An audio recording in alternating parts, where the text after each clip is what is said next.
നിലമ്പൂരിലെ UDF സ്ഥാനാർത്ഥി ആര്യാടൻ ഷൗക്കത്തിന്റെ ഒരു പ്രതികരണമാണ് സത്യത്തിൽ ഒരു ഫേസ്ബുക്ക് പോസ്റ്റ് ഇടാൻ എന്നെ പ്രേരിപ്പിച്ചത്.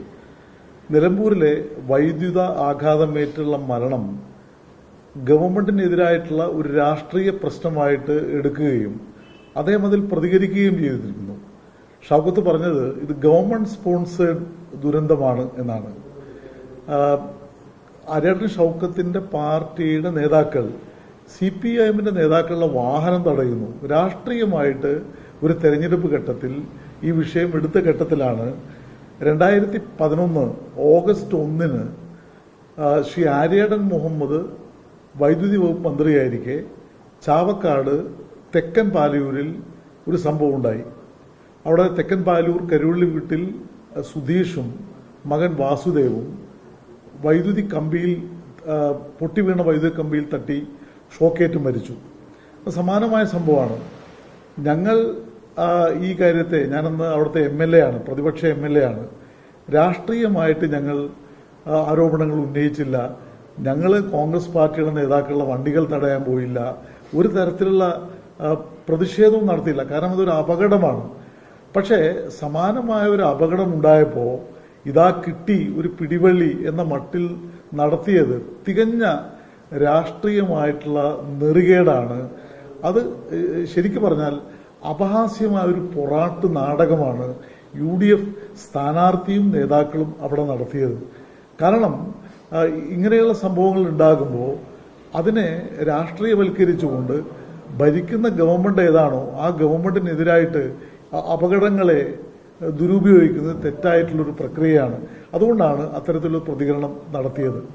ശ്രീ ആര്യാടൻ ഷൗക്കത്തും UDF നേതാക്കളും ഇക്കാര്യത്തിൽ മാപ്പ് പറയുകയാണ് വേണ്ടത്. കള്ളപ്രചാരവേല നടത്തി ജനങ്ങളെ തെറ്റിദ്ധരിപ്പിക്കാൻ ശ്രമിച്ചതിൽ അവർ മാപ്പ് പറയണം.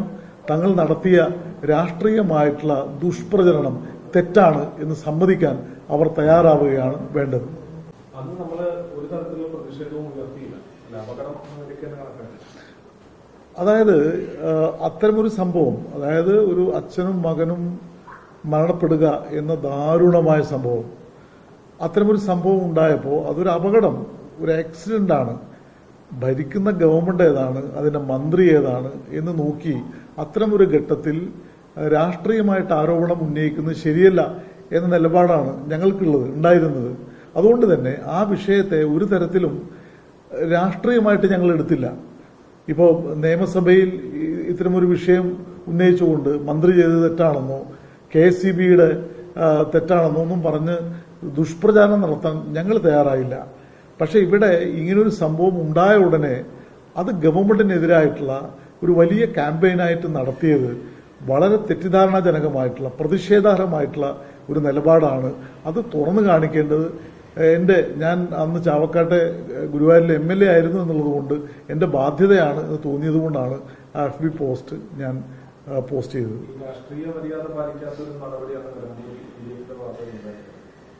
തീർച്ചയായിട്ടും രാഷ്ട്രീയ മര്യാദ എന്ന് മാത്രമല്ല, ഇങ്ങനെയുള്ള സംഭവങ്ങളെ ദുരുപയോഗിക്കുന്നത്, അതിനെ ഗവൺമെന്റിനെതിരായിട്ടുള്ള കാര്യങ്ങളായിട്ട് പറയാൻ ശ്രമിക്കുന്നത് തെറ്റായിട്ടുള്ളൊരു കാര്യമാണ്.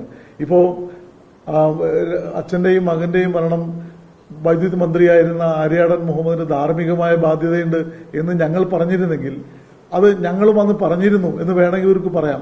പക്ഷെ അത്തരം നിലപാട് ഞങ്ങൾ ഒരിക്കലും സ്വീകരിച്ചിട്ടില്ല.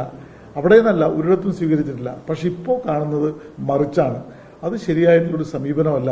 പ്രത്യേകിച്ച് ഒരു നിയമസഭാ തെരഞ്ഞെടുപ്പിൽ ഉപതെരഞ്ഞെടുപ്പിൽ മത്സരിക്കുന്ന ഒരു സ്ഥാനാർത്ഥി തന്നെ ഇത്തരത്തിലൊരു സമീപനം സ്വീകരിക്കുന്നത് ശരിയായിട്ടുള്ള കാര്യമല്ല. അതുകൊണ്ടാണ് അദ്ദേഹത്തിന്റെ പിതാവ് മന്ത്രിയായിരിക്കുന്ന ഘട്ടത്തിൽ നടന്ന ഈ സംഭവം പിതാവിന് ധാർമ്മിക ബാധ്യതയുണ്ട് എന്ന് അദ്ദേഹം സമ്മതിക്കുമോ എന്ന ചോദ്യം ഞാൻ ഉന്നയിച്ചത് ഇത്തരമൊരു സാഹചര്യത്തിലാണ്.